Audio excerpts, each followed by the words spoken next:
بسم اللہ الرحمن الرحیم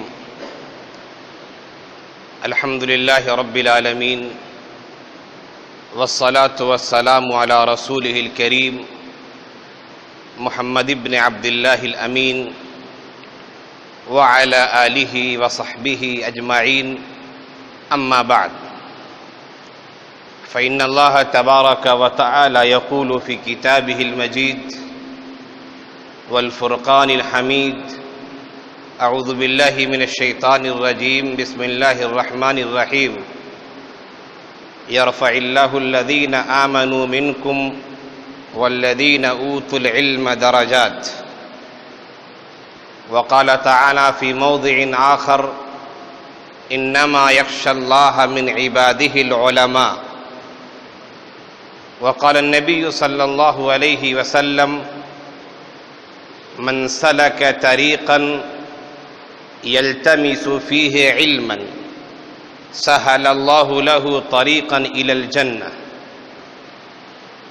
صدق اللہ العظیم وصدق الرسول النبی الکریم صلی اللہ علیہ وسلم۔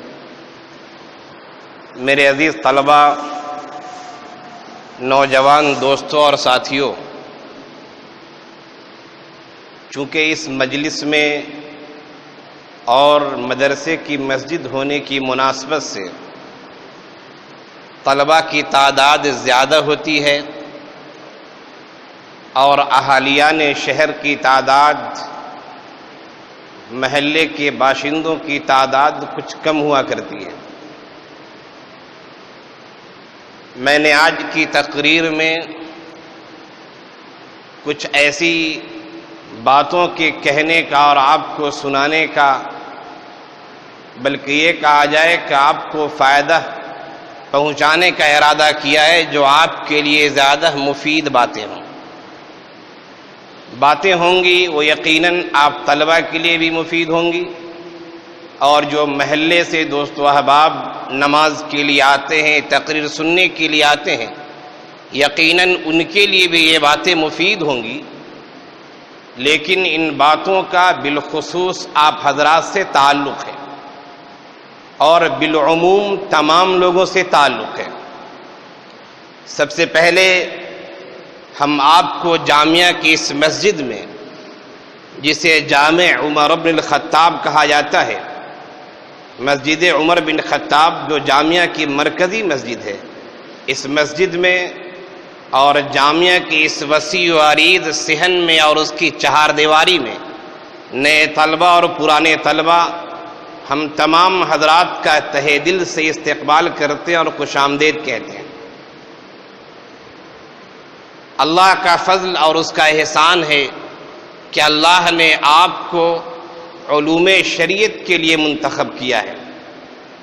دنیا میں علوم بہت سارے ہیں اور آج تو علم کی شاخیں نکل گئی ہیں، ایک ایک علم کی اتنی شاخیں ہیں کہ اس پر کنٹرول کرنا اور علم کو اپنے احاطے میں لینا مشکل ہے۔ انسان کے پورے جسم کو دیکھ لیجئے اور پورے جسم میں سے صرف گردن کے اوپر کی بات کیجئے تو آنکھ کے علاج کے بڑے بڑے ماہرین ہیں، کان کے علاج کے بڑے بڑے ماہرین ہیں جن کو آنکھ کے بارے میں علم زیادہ نہیں ہے، اور آنکھ کے جو ماہرین ہیں انہیں کان کے بارے میں زیادہ علم نہیں ہے۔ حلق کے گلے کے ماہرین ہیں، بال کے جو ہمارے سروں میں بال ہیں اس کے ماہرین ہیں، اور اسی طریقے سے بال کے نیچے جو اسکین ہے، چمڑے ہیں، اس کے ماہرین ہیں۔ اسکین کے ماہرین سے آپ بال کے بارے میں پوچھیں، وہ آپ کو زیادہ معلومات فراہم نہیں کر سکتے ہیں۔ تو دوستو، علم کی شاخیں نکل گئی ہیں اور علم کے اتنے فنون آ گئے ہیں، اتنے فنون ہو گئے ہیں کہ اللہ تبارک و تعالیٰ کے اس فرمان کو سمجھنا ہمارے لیے بہت آسان ہو گیا ہے۔ قرآن کریم میں اللہ تبارک و تعالیٰ نے ارشاد فرمایا وَمَا أُوتِيتُم مِّنَ الْعِلْمِ إِلَّا قَلِيلًا، اے لوگوں تمہیں تھوڑا سا علم دیا گیا ہے۔ آج کی اس ٹیکنالوجی دور میں، آج کی اس ترقی یافتہ دور میں اس آیت کو سمجھنا ہمارے لیے بہت آسان ہو گیا ہے۔ تو اللہ کا کرم اور اس کا شکر ہے کہ اللہ نے علم کے اس سمندر میں اور علم کی اتنی شاخیں ہونے کے باوجود ہمارا انتخاب اللہ نے کیا تو علوم شریعت کے لیے انتخاب کیا ہے، علوم نبوت کے لیے انتخاب کیا ہے۔ وہ علم اللہ نے ہمارے لیے منتخب کیا جس علم سے انسان کو راہ راست کی تعلیم دی جاتی ہے، جو علم انسان کو جنت کی طرف لے جاتا ہے، جو علم انسان کو فرشتوں کا اور اللہ تبارک و تعالیٰ کے بتائے ہوئے منزل مقصود کی طرف لے جاتا ہے۔ یہ ہماری خوش قسمتی ہے کہ اللہ نے انسانیت کی بھیڑ میں، انسانوں کے اس بھیڑ میں اللہ نے ہمیں نکالا اور ہمیں اس دولت کے لیے منتخب کیا ہے جس سے دولت کو ہم ورثۂ اور وراثت نبوت کہتے ہیں۔ العلماء ورثۃ الانبیاء۔ تو اللہ کا جتنا شکر ادا کیجیے کم ہے۔ ہم اس بات پر آپ حضرات کو مبارکباد پیش کرتے ہیں، لیکن دوستو ہر میدان کے کچھ اصول ہوتے ہیں، ہر میدان کے کچھ آداب ہوا کرتے ہیں۔ اگر ان آداب کو آپ ملحوظ رکھیں گے یقیناً صحیح معنوں میں ہم اور آپ وارثین انبیاء ہوں گے، لیکن اگر ان اصولوں کا ہم خیال نہیں کریں گے تو علم تو حاصل کرتے جائیں گے، علم پہ علم ہمیں ملتا جائے گا، لیکن جو علم کا مقصود ہے، جو علم کا لب لباب ہوا کرتا ہے وہ ہمیں کبھی حاصل نہیں ہو سکتا ہے۔ ایک ڈاکٹر کے پاس آپ جاتے ہیں، آپ بیمار ہیں، ڈاکٹر نے بیماری کی تشخیص کی، دوا کی تجویز کی کہ بھائی یہ دوا آپ کو کھانی ہے، اور پھر اس نے کہا کہ بھائی ان چیزوں سے پرہیز کرنا ہے۔ آپ دوا تو کھا رہے ہیں، بیماری کو سمجھ رہے ہیں، لیکن آپ پرہیز نہیں کر رہے ہیں۔ ایک ہفتے کے بعد جاتے ہیں، 2 ہفتے کے بعد آپ ڈاکٹر کے پاس جاتے ہیں اور کہتے ہیں ڈاکٹر صاحب ہم نے تو آپ کی دوائیں کھائی ہیں لیکن دوا سے کچھ فائدہ نہیں ہو رہا ہے۔ ڈاکٹر پوچھے گا دوا پابندی سے کھائی؟ آپ کہیں گے ہاں یقیناً پابندی سے کھائی۔ ڈاکٹر پوچھے گا کہ ہم نے جس چیز سے بچنے کے لیے کہا تھا کیا آپ بچے رہے؟ آپ کہیں گے نہیں ان چیزوں سے بچنے کی کیا ضرورت ہے۔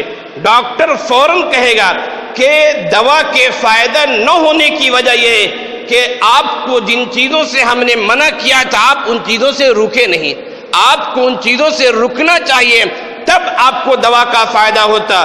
دوستو میں نے یہ مثال دی ہے کہ اگر علوم نبوت کے فائدے کو ہم چاہتے ہیں، اللہ نے جس راستے کے لیے ہمارا انتخاب کیا ہے، اگر اس راستے کے ہم صحیح طور سے رہرو ہونا چاہتے ہیں، اس راستے پر صحیح طریقے سے ہم چلنا چاہتے ہیں اور اس راستے کا پورا فائدہ ہم اٹھانا چاہتے ہیں تو ان راستے کے آداب کو ملحوظ رکھنا پڑے گا، اس کے طور طریقے کا خیال رکھنا پڑے گا، اس کے اصول و ضوابط کی پابندی کرنی پڑے گی، تب ہم عالم بعمل ہو سکتے ہیں اور ہمارا علم ہمیں فائدہ پہنچا سکتا ہے۔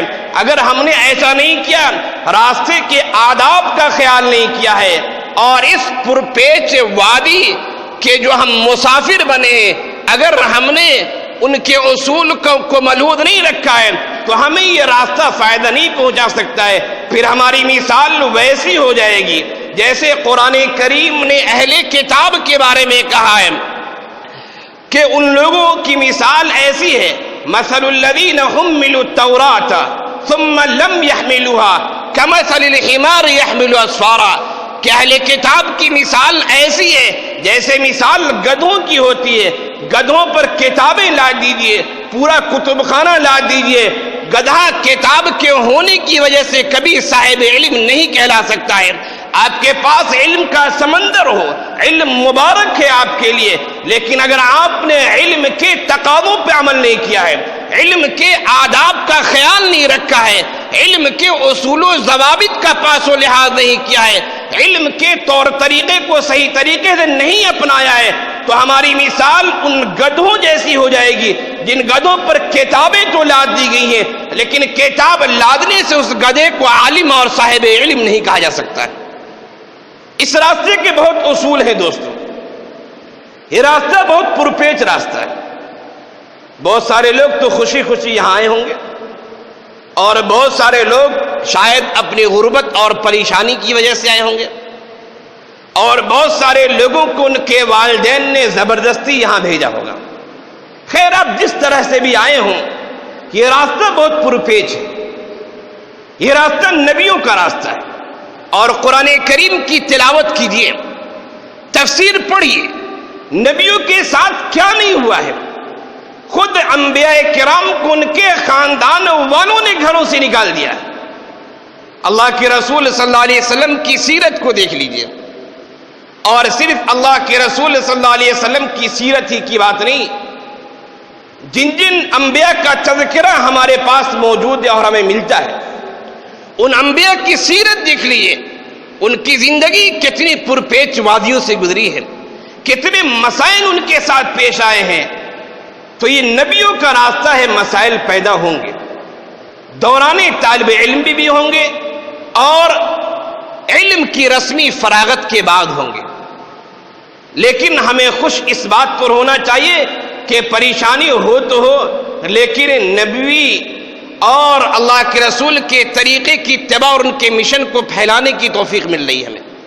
ہم اس مشن کے لیے تیار ہو رہے ہیں, ہمیں اس پر خوش ہونا چاہیے, اللہ کا شکر ادا کرنا چاہیے. اس راستے کے بہت آداب ہیں. میں نے آپ حضرات کے لیے اور جمعہ کے اس مختصر سے بیان کے لیے میں نے چند نکات اپنے ذہن میں مرتب کیے. میں آپ کے سامنے وہ باتیں پیش کرتا ہوں, انشاءاللہ ان باتوں سے ہمیں بھی فائدہ ہوگا اور آپ حضرات کو بھی فائدہ ہوگا. دوستو, سب سے پہلی بات کہ ہمیں یہاں قدم رکھنے کے بعد ہمیں اپنے مقصد کی تعین کرنی چاہیے. ہم یہاں کیوں آئے ہیں, یا ہم کو بھیجا گیا ہے تو کیوں بھیجا گیا ہے. کائنات کی کوئی بھی چیز, چاہے وہ چیز چھوٹی سی چھوٹی ہو, بڑی سے بڑی ہو, کائنات کی کوئی بھی چیز اللہ نے بغیر مقصد کے پیدا نہیں کیا. ایک صاحب ایمان جب کائنات کی چیزوں پر نظر دوڑاتا ہے تو وہ بے اختیار یہ کہہ اٹھتا ہے, ربنا ما خلقت ھذا باطلا, اے ہماری پروردگار, اپنے کائنات کی ان چیزوں کو بیکار اور رائے گا پیدا نہیں کیا. خود اللہ نے مقصد تخلیق کو, انسان اور جنات کے مقصد تخلیق کو بیان کرتے ہوئے خود اللہ نے کہا وما خلقت الجن والانس الا لیعبدون.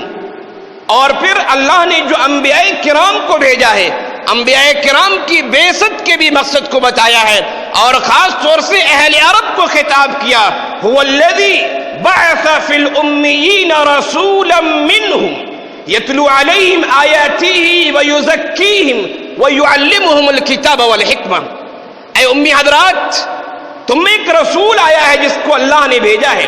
وہ رسول اللہ کی کتاب کی تلاوت کرتا ہے, وہ رسول تمہارے دل و دماغ کو صاف ستھرا کرتا ہے, تمہیں تقوی و طہارت کی تعلیم دیتا ہے. وہ رسول اللہ کی کتاب کو سمجھاتا بھی اور حکمت کی باتیں بھی بتاتا ہے. یہ رسول کے مقصد کو بیان کیا گیا ہے. ہم وارثین انبیاء ہیں, وہ مقاصد ہم پر بھی لوٹیں گے. ہم قرآن کی تلاوت کریں, حکمت کی باتیں اور قرآن کو سمجھائیں, اور لوگوں کے دلوں کو صاف کرنے کی کوشش کریں, تو کائنات کی کوئی بھی چیز دوستو رائے گا پیدا نہیں ہوئی ہے. ہم یہاں آئے ہیں, ہمارا بھی کوئی نہ کوئی مقصد ہوگا. ہمیں اپنے مقصد کی تعین کرنی ہے.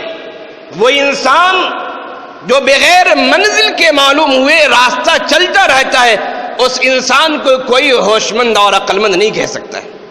آپ کہیں جا رہے ہوں, کوئی پوچھے کہاں جا رہے ہیں, آپ کہیں گے جا رہا ہوں, کہیں گے دیوانے ہو گئے ہوگا, میاں پاگل ہو گئے ہوگا, جا رہے ہیں کہاں جا رہے ہیں, وقت بیکار ہے گا. آپ مقصد کی تعین کیجئے, آپ کو انشاءاللہ بہترین محدث, بہترین مفسر, بہترین معلم, بہترین مدرس, بہترین صحافی, بہترین داعی اور مبلغ بن کر انشاءاللہ یہاں سے نکلنا ہے. ہمیں اپنے مقصد کو مد نظر رکھنا چاہیے. اگر مقصد ہمارے سامنے نہیں ہے تو پھر ہمارا کام بیکار ہے, اور ہم کائنات کے اور مقصد اللہ کے مقصد تخلیق کے مزاج کے خلاف کام کر رہے ہیں. دوسری بات دوستو, یہ مقصد کی تعین کے بعد بغیر محنت کے کوئی چیز حاصل نہیں ہوتی. والذین جاہدوا فینا لنہدینہم سبلنا. اللہ رب ذوالجلال کا ارشاد ہے کہ ہمارے راستے میں جو حضرات کوشش کیا کرتے ہیں, ہم ان کے لیے راستوں کی رہنمائی کیا کرتے ہیں, ہم ان کے لیے راستہ کھول دیا کرتے ہیں. محنت کریں, بغیر محنت کے کوئی چیز نہیں ملتی ہے کائنات میں. ایک چیونٹی کو بھی آپ دیکھتے ہوں گے کہ چیونٹی سردی میں اور گرمی میں اپنے خوراک کو جمع کرنے کے لیے ایک ٹکڑا ہوتا ہے چھوٹا سا, لیکن وہ چیونٹی کی جسامت سے بڑا ہوتا ہے. کتنی چیونٹیاں ملتی ہیں اور اس ٹکڑے کو دھکا دے کر اپنے گھر میں اپنے سوراخ میں لے جاتی ہے. کیوں؟ تاکہ برسات کے دنوں میں ہماری یہ خوراک بن سکے. بغیر محنت کی کوئی چیز حاصل نہیں ہوتی ہے. حضرت امام مالک علیہ الرحمہ کا درس ہے, مسجد نبوی میں تعلیم دے رہے ہیں, سینکڑوں طلبہ تعلیم حاصل کر رہے ہیں. انہی میں سے ایک طالب علم یحییٰ نام کی ہے. موطا امام مالک کا اپنے نام سنا ہوگا.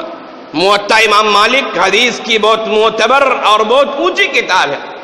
اس کے راوی ہیں حضرت امام یحییٰ. مدینہ منورہ میں حضرت امام مالک علیہ الرحمہ کا درس ہو رہا ہے.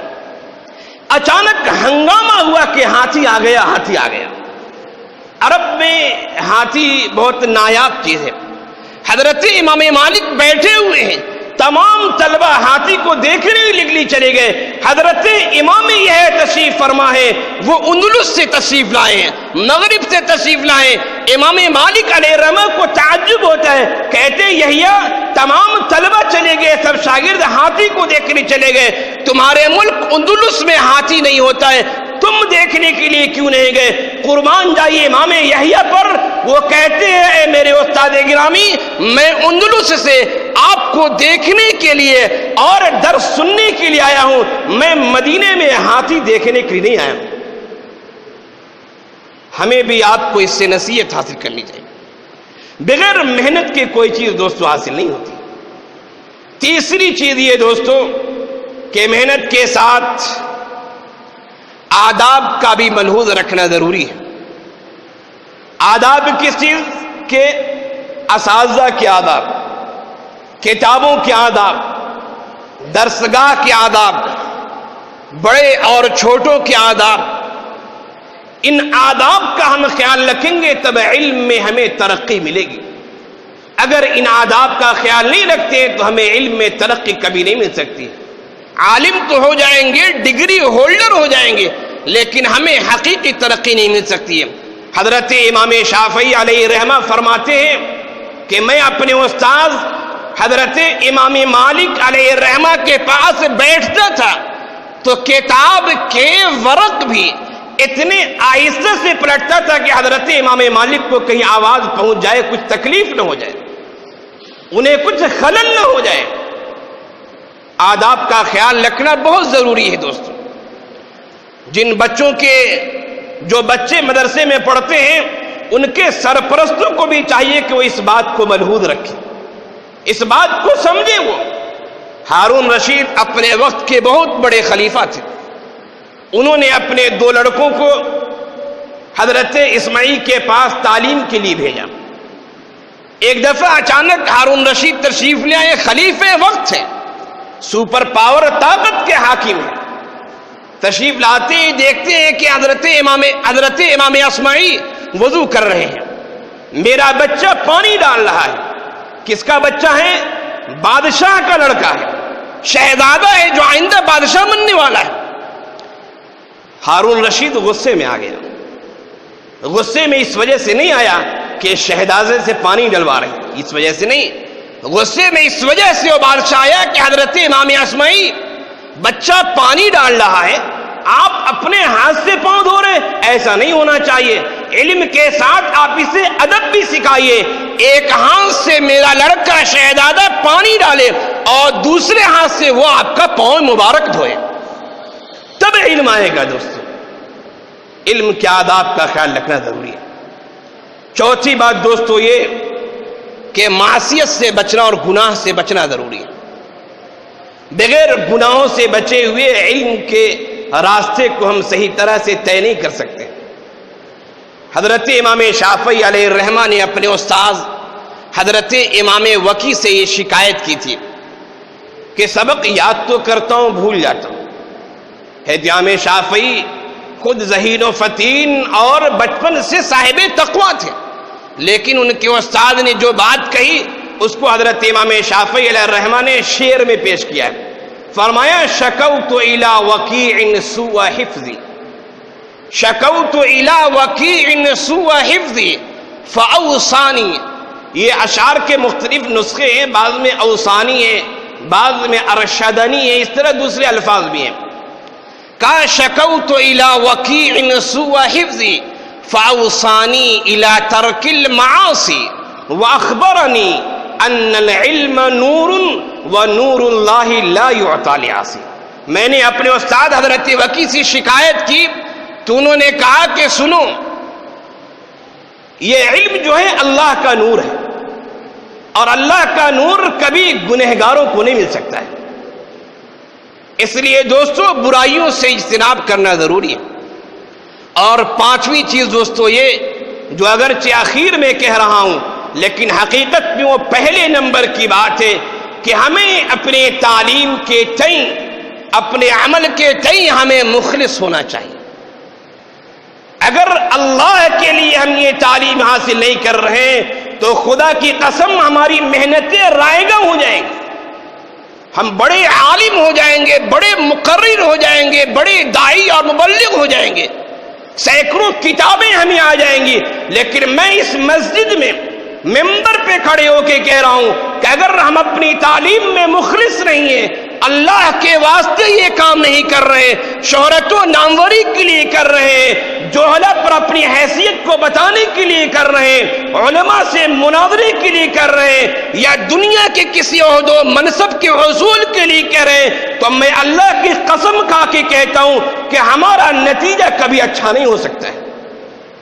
اللہ دل کی طرف دیکھا کرتا ہے، کون مخلص ہے اپنے تعلیم، کون ہمارے لیے کام کر رہا ہے اور کون ہمارے علاوہ کو خوش کرنے کے لیے کام کر رہا ہے. ان اللہ لا ينظر الى اجسامکم ولا الى صورکم ولکن ينظر الى قلوبکم. اے لوگوں، اللہ تمہارے چہروں مہروں کو نہیں دیکھتا ہے، اللہ تمہارے جسم کے رنگتوں کو نہیں دیکھتا ہے، کون کالا ہے کون گورا ہے، اللہ تمہارے جسم کے سائز کو نہیں دیکھتا ہے، کون لمبا ہے اور کون ناٹا اور گڈھا ہے، وَلَكِنْ يَنْظُرُ إِلَىٰ قُلُوبِكُمْ. وہ تو تمہارے دلوں کو دیکھتا ہے. یہ بچے جو آئے ہیں، یہ مدرس جو پڑھا رہے ہیں، یہ قرہ اور حفاظ جو پڑھا رہے ہیں، یہ کسی اور غرض سے پڑھا رہے ہیں یا دین کی اشاعت کے لیے پڑھا رہے، دین کو پھیلانے کے لیے پڑھا رہے، نبی کے وارث ہونے کی حیثیت سے پڑھا رہے. اللہ دل کو دیکھتا ہے. ہم دنیا کو غلط سمجھا سکتے ہیں، دنیا کو پٹی پڑھا سکتے ہیں، لیکن وہ اللہ جو کائنات کے ذرے ذرے کو جانتا ہے، ہم اسے کچھ پڑھا اور سمجھا نہیں سکتے. یہ 5 باتیں دوستوں میں نے بتائی. بہت ساری باتوں کو سمیٹتے ہوئے اللہ ان باتوں پر آپ حضرات کو بھی عمل کی توفیق دے. اور یہ کہوں کہ آپ سے پہلے خود اس ناچیز، اس خاکسار اور اس کہنے والے کو اللہ عمل کی توفیق دے. وآخر دعوانا ان الحمدللہ رب العالمین.